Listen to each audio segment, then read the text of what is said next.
Jake had always been a simple guy. He worked at the local aquarium, loved his morning coffee, and enjoyed long hot showers after a tough day. That Tuesday evening started like any other.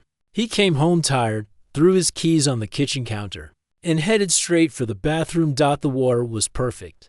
Hot steam filled the small bathroom as Jake closed his eyes and let the warm water wash away the stress of dealing with cranky tourists all day.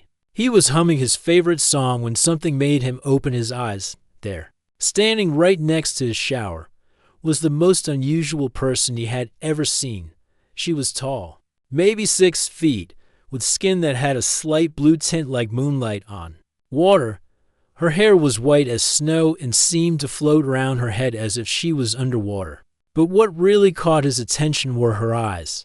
They were huge, bright purple, and staring directly at him with intense curiosity. Jake froze completely. His brain couldn't process what he was seeing. Was he dreaming? Had he hit his head at work? The strange woman was holding some kind of glowing device, pointing it at him like she was taking pictures. She was completely calm, as if finding a guy in his shower was the most normal thing in the world. "Excuse me," Jake finally managed to say, his voice cracking like a teenager's. "What are you doing in my bathroom?" She looked up from her device with genuine surprise, as if she hadn't expected him to speak at all. "Oh, you can communicate," she said in perfect English, though her voice had an odd musical quality to it. "How fascinating. I am conducting research on your species' physical characteristics. You are an excellent specimen for my study." Jake grabbed his towel so fast he nearly slipped on the wet floor.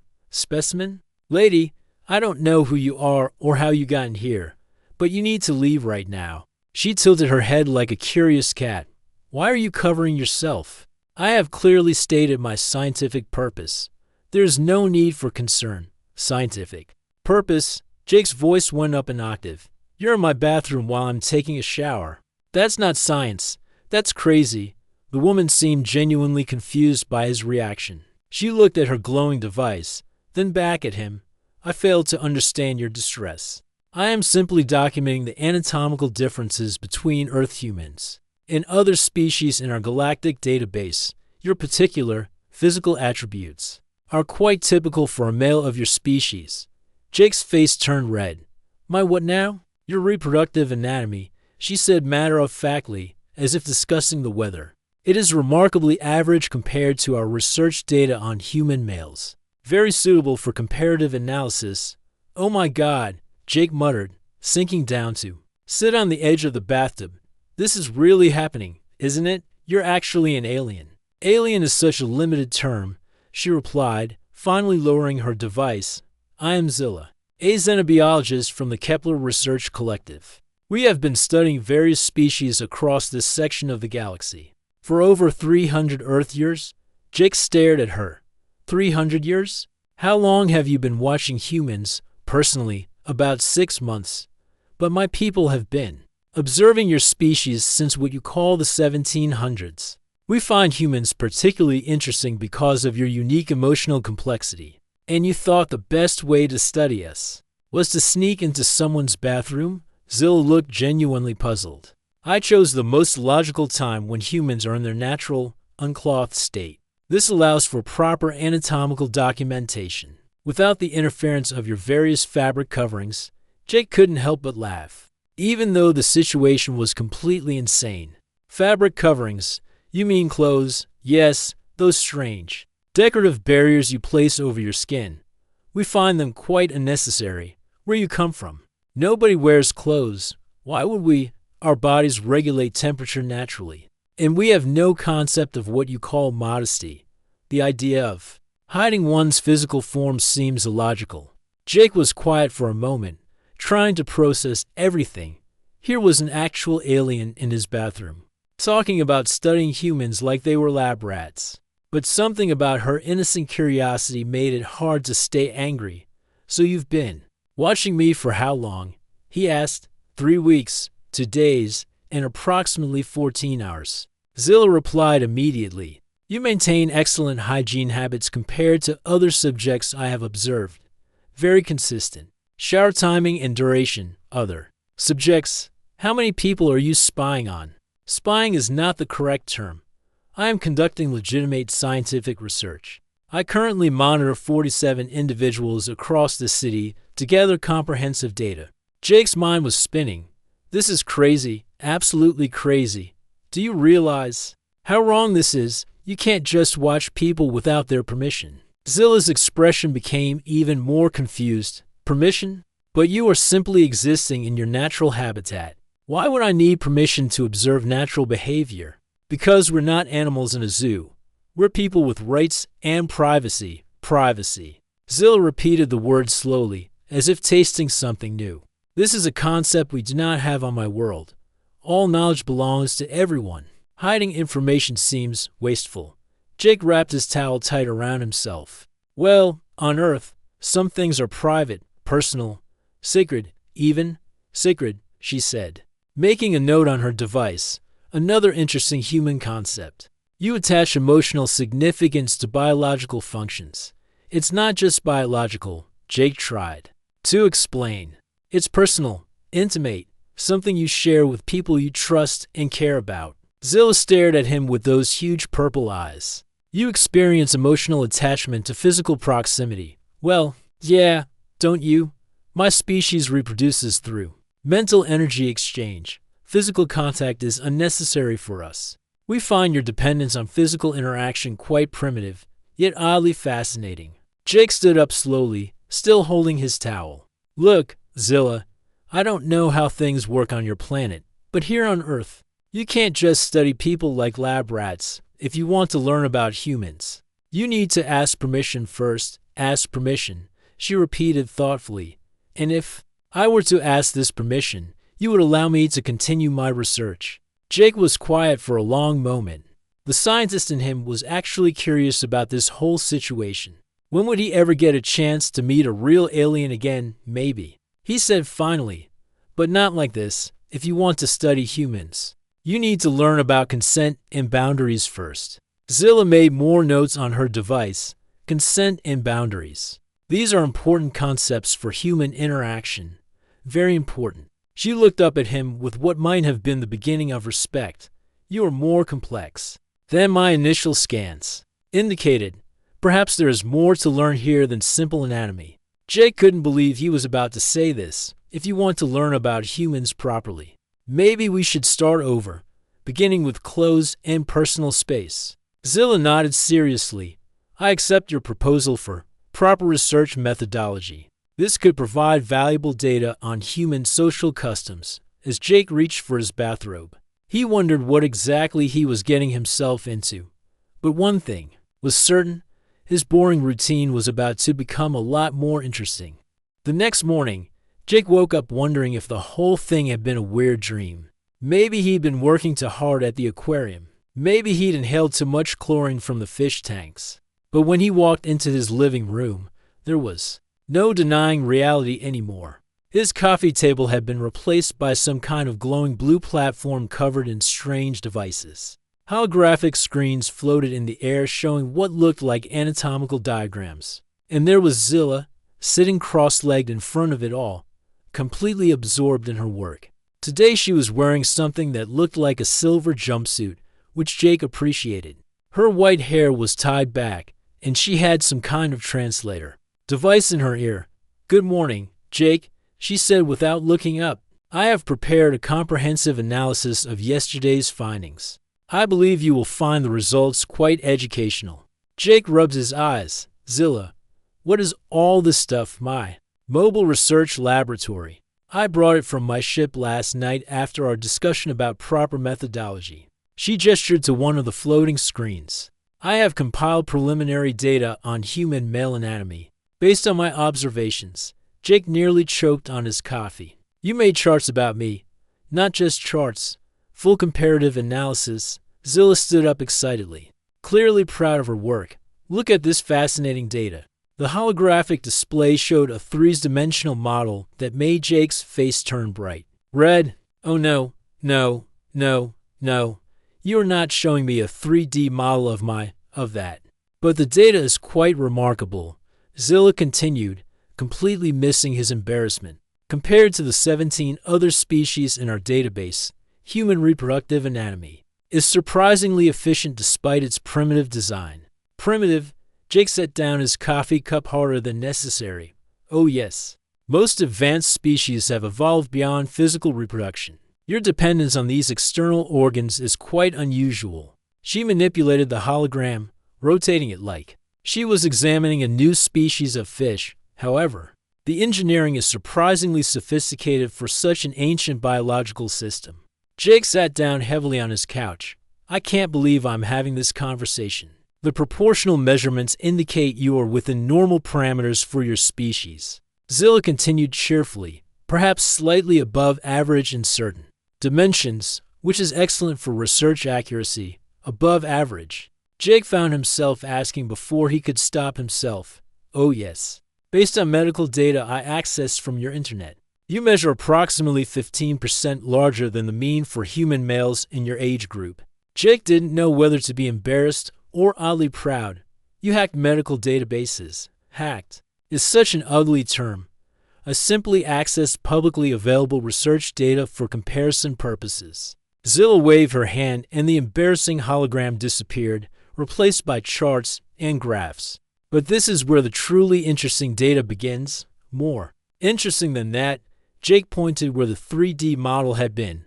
Much more. You see, my scanners detected something unexpected during our interaction yesterday. Zilla's purple eyes lit up with scientific excitement. Your body produced elevated levels of adrenaline, increased heart rate, and heightened neural activity. Initially, I assumed this was fear response. It was fear response. You scared the life out of me. That's what I thought too.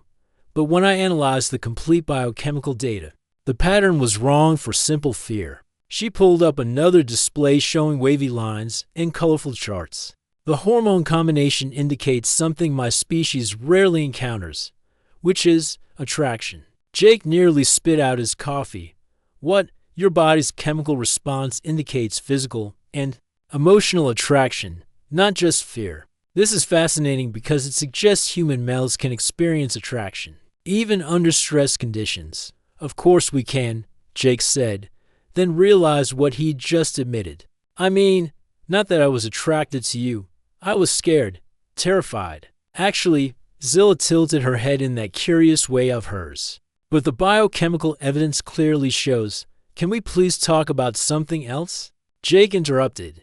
Like maybe why you're living in my apartment now. Oh, that, after our discussion about proper research methodology, I realized I needed to study human social customs more thoroughly. The best way to understand a species is through direct observation in their natural habitat. So you moved in, temporarily. My ship is cloaked in your parking lot. But this location provides better access to typical human behavior patterns. Jake looked around his living room, which now looked like something from a science fiction movie. And you didn't think to ask me first? Zilla paused, her device halfway to her mouth. Ask permission. Yes, you mentioned this concept yesterday. I am still learning to implement it properly. It's pretty simple. Before you do something that affects another person, you ask if it's okay. So I should have asked before establishing my research station. In your dwelling, yes. And before conducting anatomical scans, definitely yes. And before accessing your internet to research human reproduction. Wait, what? Jake stood up. You researched human reproduction on my computer? Zilla looked, confused by his reaction. Your internet contains extensive information about human mating behaviors. Quite educational, though some of the content seems highly exaggerated for entertainment purposes. Jake closed his eyes and took a deep breath. What kind of websites did you look at? Medical journals, biological studies, educational resources. She paused, and some sites that appeared to be instructional videos, though the teaching methods seemed unusual. Oh God, Jake muttered. You found adult websites. Adult websites? Never mind, just promise me you'll ask before you research anything else on my computer. I promise to ask permission, Zilla said solemnly, though I must say, human reproduction seems far more complicated than necessary. So much emotional involvement in a simple biological process. It's not just biological for humans, Jake tried to explain. There are feelings involved, emotional connections, love. Zilla made a note on her device, love. Another concept my species finds puzzling. You attach emotional significance to reproductive partners. Not just reproductive, romantic. People fall in love and stay together for emotional reasons, not just to reproduce. So humans form pair bonds for non-reproductive purposes, all the time, most of the time. Actually, Zilla stared at him with those intense purple eyes. How do you determine compatibility for these emotional bonds? Jake thought about it. Chemistry, I guess. Shared interests, similar values. Whether you enjoy talking to each other. Chemistry. Zilla made another note. Like biochemical compatibility, no, not actual chemistry. It's just an expression. It means, well, it's hard to explain. It's when two people just click. When being around someone feels natural and comfortable. Natural and comfortable, Zilla repeated thoughtfully. Jake realized they'd been talking for almost an hour, and despite the completely crazy situation, he was actually enjoying the conversation. Zilla might be an alien with no concept of privacy, but she was genuinely curious about everything. Her questions made him think about things he'd never really considered before. Can I ask you something? Jake said. Of course, information exchange is vital for proper research. Do your people have friends? People you just enjoy being around? Zilla was quiet for a long moment. We have research colleagues, individuals we work with on various projects. But do you have anyone you spend time with just because you like them? Not for work or research, but just because they make you happy? Another long pause. Happiness is not a primary motivation for my species. We seek knowledge and understanding. But doesn't learning new things make you happy? Yes. I suppose the acquisition of knowledge does produce positive emotional responses. Then you do understand happiness, and friendship is kind of like that. Spending time with someone because they make you feel good. Zilla looked at her floating displays. Then back at Jake. Is that what you are doing now? Spending time with me because it produces positive emotions? Jake considered the question seriously. Despite everything, despite the invasion of privacy and the complete disruption of his normal life, he had to admit he was fascinated by Zilla. She was brilliant, curious, and completely unlike anyone he'd ever met. Yeah, he said finally, I think maybe I am. For the first time since he met her, Zilla seemed genuinely surprised. She stared at him for a long moment, then made a note on her device. This requires further study, she said quietly. Over the next few days, Jake's life became a strange mix of normal routine and alien research project. Zilla had agreed to respect his privacy, which meant no more bathroom surprises. But she was still conducting her study of human behavior, and Jake had somehow become her volunteer guide to Earth culture. It started small. Zilla wanted to understand why humans wore different clothes for different activities. So Jake found himself explaining the difference between work clothes, casual clothes, and pajamas while Zilla took detailed notes.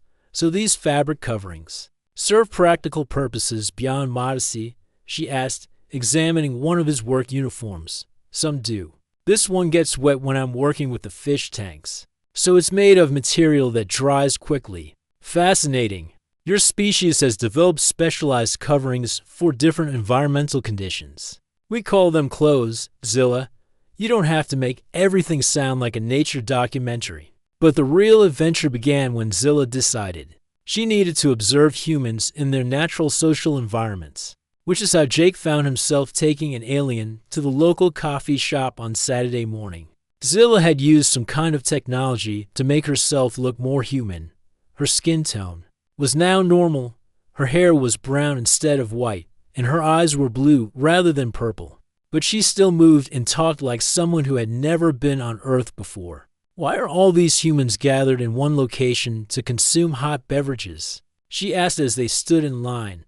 It's not just about the coffee, Jake explained quietly. People come here to socialize, work, relax. It's a community gathering place. Community gathering. Like a research symposium, more like a social symposium, I guess. Zilla watched the other customers with intense interest. Jake could practically see her taking mental notes about every interaction. When they reached the counter, things got interesting. "Welcome to Coffee Corner. What can I get you?" the barista asked cheerfully. Zilla stared at him with the same intensity she'd used to study Jake in the shower. "You are exchanging currency for caffeinated beverages?" Yeah, the barista replied, looking confused. "That's how coffee shops work." "Fascinating. And this transaction produces mutual satisfaction." Jake quickly intervened. "She's from Canada. Still learning American customs. To regular coffees, please." As they waited for their order, Zilla continued her observations. The female at table 3 is displaying attraction signals toward the male at table 5. Jake followed her gaze. Sure enough, a woman was glancing repeatedly at a guy reading a book, playing with her hair and smiling. "How can you tell?"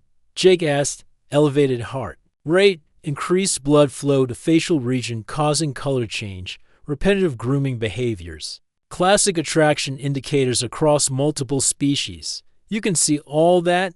My vision operates across several spectrums. Very useful for research." Jake watched as the woman finally got up and approached the man's table. She's going to talk to him, initiating contact for potential mate selection, Zilla observed clinically. Or maybe she just wants to chat. They watched as the woman struck up a conversation about the book the man was reading. Within minutes, they were both laughing and talking animatedly. Successful social bonding initiated, Zilla noted. Human mating rituals are quite elaborate. It's not necessarily about mating, Jake protested. Maybe they're just making friends. Their biochemical signatures suggest otherwise, Jake had to admit. Zilla's alien perspective was making him notice things about human behavior he'd never paid attention to before. As they found a table, he found himself watching other customers through her eyes. Why is that male displaying aggressive postures while speaking into his communication device? Zilla asked, nodding toward a businessman having a loud phone conversation. He's probably stressed about work. Some people get angry when they're under pressure. Anger is a response to pressure. Inefficient. My species simply increases neural processing speed when faced with complex problems. Must be nice. Humans get emotional about things. Yes, I have observed this. You experience emotions about situations that do not directly threaten your survival. Jake thought about that. Emotions aren't always logical, but they make life more interesting, Zilla repeated. You value experiences that produce emotional responses even when they serve no survival purpose. All the time. That's what makes us human, I guess. Zilla was quiet for a moment, processing this information. And these emotional experiences contribute to what you call happiness. Yeah, joy, excitement, love, even sadness sometimes. They all make life feel more meaningful. Another note on her mental device. You attach significance to experiences beyond their practical value, don't you? Doesn't discovering something new give you more than just information? Doesn't it feel good? Zilla considered this carefully. I do experience satisfaction when acquiring new knowledge, but I had not considered this an emotional response. Sounds like an emotion to me. Their conversation was interrupted by a commotion at the counter. A customer was complaining loudly about his order being wrong, getting increasingly upset about something as simple as the wrong type of milk. Why is he exhibiting such extreme distress over a minor variation in his beverage composition? Zilla asked. Some people have bad days and take it out on others, Jake explained. It's not really about the coffee, so his anger is displaced emotion. From unrelated sources, probably. They watched as the barista patiently remade the drink, staying calm despite the customer's rudeness. And that human is maintaining emotional control despite provocation, Zilla observed. He's being professional. Part of his job is dealing with difficult customers. Fascinating. Humans can suppress emotional responses when social situations require it. We can try. Doesn't always work. As they left the coffee shop, Zilla was unusually quiet. Jake could tell she was processing everything she'd observed. What did you think of your first coffee shop experience? He asked. Complex, she replied. Human social interactions involve far more variables than I initially calculated. The emotional components add multiple layers of meaning to simple exchanges. Welcome to being human, Jake, Zilla said slowly. May I ask you something of a personal nature? Sure. When you observe me conducting my research, learning about your species, what emotional response does it produce in you? Jake thought about it. Curiosity, I guess, and appreciation. It's nice to see someone so interested in understanding humans. Most people take their own species for granted. Appreciation. Zilla repeated softly. You drive positive emotions. From my interest in your species. Yeah, and I like teaching you things, sharing what I know. You enjoy information exchange for emotional rather than practical reasons. I enjoy spending time with you, Jake said simply. Zilla stopped walking. She stared at him with those blue eyes that had once been purple. I believe, she said carefully. Then I am beginning to understand what you mean by chemistry. Jake felt his heart rate increase, and he wondered if Zilla's enhanced vision could detect the change. Yeah, he said. Double quotes, yes. I find our interactions produce positive emotional responses that I do not experience with my research colleagues. So what does that mean for your research? Zilla was quiet for a long moment. I think, she said finally, then I may need to revise my hypothesis about human emotional bonding. As they walked back to Jake's apartment, he realized that somewhere between explaining clothes and analyzing coffee shop behavior, something had shifted between them. Zilla wasn't just studying humans anymore. She was starting to become one, in her own unique way. And Jake was discovering that falling for an alien wasn't actually that different from falling for anyone else. It just came with better scientific analysis. 2 weeks later, Jake's apartment had become something between a research lab and a very unusual home. Zilla had moved most of her equipment to one corner of the living room, leaving space for normal human activities like watching TV and eating meals together. It was during one of these normal moments that everything changed. Jake was making dinner while Zilla worked on her latest research data. She'd been quieter than usual all day, absorbed in her holographic displays with an intensity that seemed different from her usual scientific curiosity. Jake, she said suddenly, I need to show you something. Can it wait until after dinner? I'm right in the middle of this. Cannot wait. Something in her voice made Jake turn off the stove and give her his full attention. Zilla looked troubled, which was unusual for someone who approached everything with scientific detachment. What's wrong? He asked. I have discovered something in my research data that I do not understand.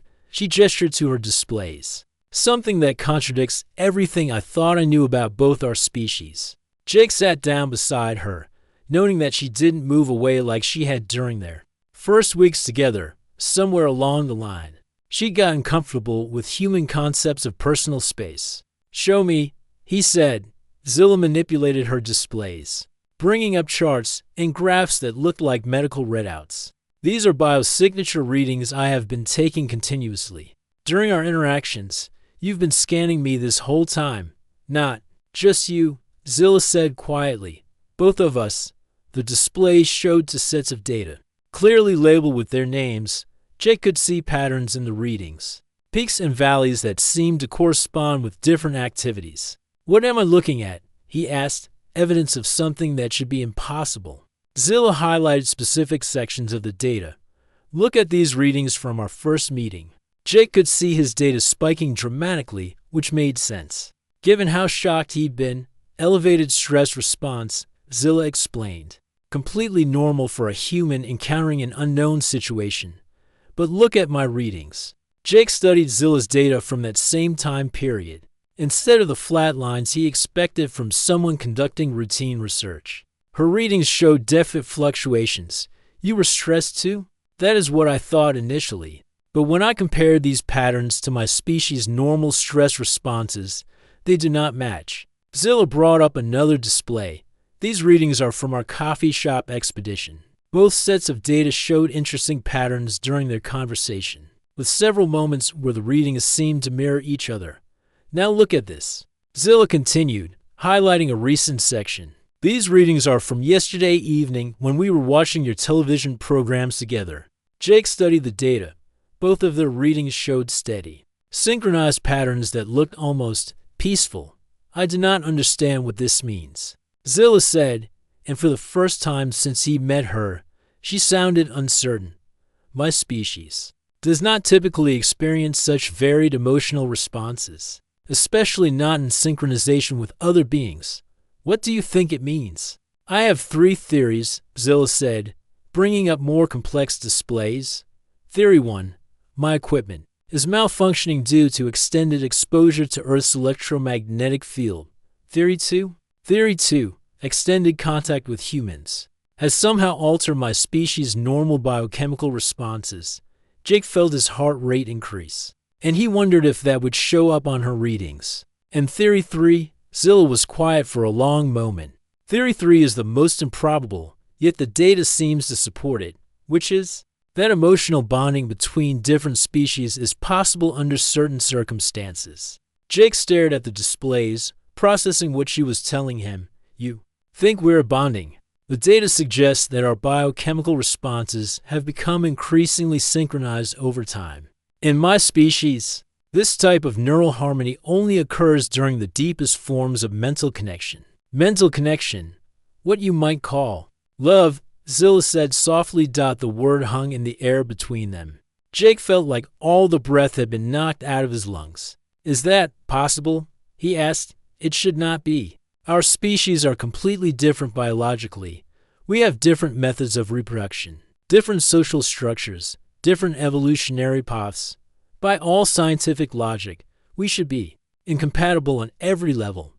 But the data does not lie. Zilla turned to face him directly. Jake, I believe I am experiencing what humans call emotional attachment. Do you? Jake looked into her eyes, which had gradually shifted back to their natural purple color over the past few days. He realized he'd grown to love that unusual color, along with everything else about her curious, brilliant, completely unique personality. The feeling is mutual, he said. This presents a significant problem for my research, Zilla said, though she was smiling slightly. How so? I am no longer an objective observer. I have become emotionally invested in my primary subject. Jake laughed. Is that bad scientific practice? Terrible scientific practice, Zilla replied, but possibly excellent personal practice. So what happens now? Do you have to report back to your research collective? Zilla's expression became serious. Eventually. But I have been thinking about what you said regarding human concepts of choice and personal freedom. What about them? On my world, individual desires are secondary to collective knowledge. But humans value personal choice over group benefit. In many situations, sometimes, Jake agreed, when it comes to things like love and relationships. Yeah, people get to choose their own path. Then I choose to extend my research mission indefinitely. You can do that. I am requesting additional time to study the phenomenon of interspecies emotional bonding, Zilla said with scientific precision. It is a completely new field of research that could have significant implications for galactic relations. Jake grinned. You're going to study us falling in love. I am going to participate in us falling in love, Zilla corrected. For scientific purposes, of course. Zilla moved closer to him on the couch. Something she never would have done during those first awkward days. Jake, there is something else the data revealed. What? Remember when you asked me about happiness? About whether learning new things made me happy? Yeah, according to my biosignature readings, my happiness levels have increased by approximately 340% since I began this assignment. 340%.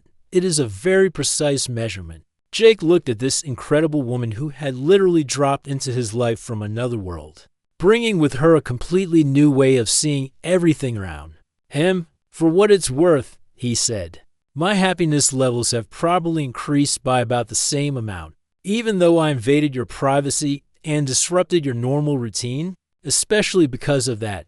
Zilla made a note on her device. Humans appear to value disruption when it leads to positive emotional growth. Some of us do. This will require extensive additional research. I volunteered to be your research partner, Jake said. Research partner, Zilla repeated thoughtfully. I like that designation better than subject. Partners it is, then, as Zilla updated her data files to reflect their new research parameters. Jake realized his life had become something he never could have imagined.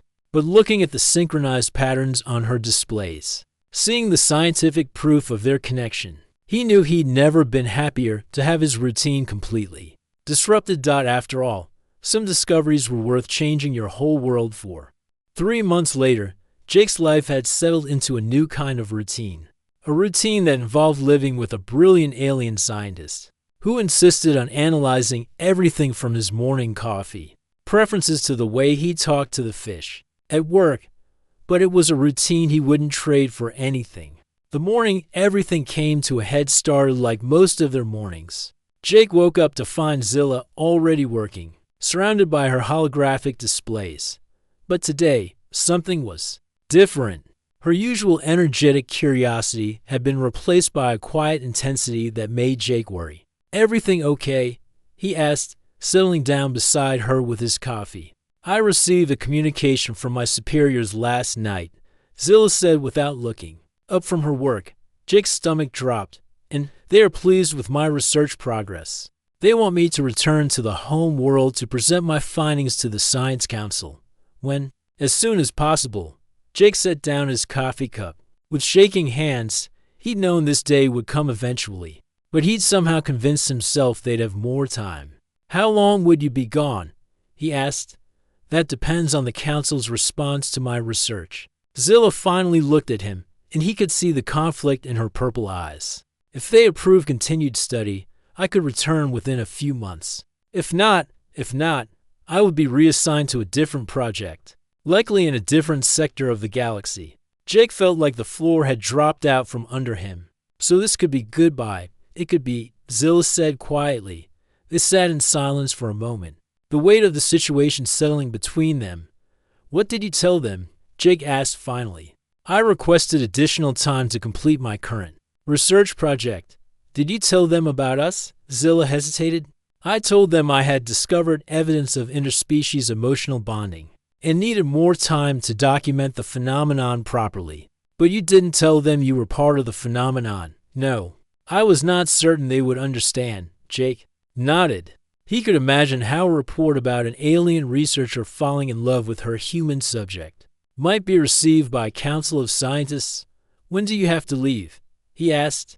"My transport arrives tomorrow evening." Jake's heart rate spiked so dramatically that Zilla's equipment started beeping. She quickly adjusted her sensors, but not before they both saw the readings. "I do not want to go," she said suddenly. "Then don't. It is not that simple. I have responsibilities to my people, my research collective. I cannot simply abandon my duties for personal desires, even if those personal desires are based on legitimate scientific discovery." Zilla looked at him curiously. "What do you mean?" Jake stood up and started pacing, his mind racing. "You said yourself that interspecies emotional bonding should be impossible, but we're living proof that it's not only possible, it's real. That's a huge discovery, right? One of the most significant in our field, yes? So maybe the problem isn't that you fell in love with a human. Maybe the problem is that you haven't studied it enough yet." Zilla's eyes lit up with understanding. "You are suggesting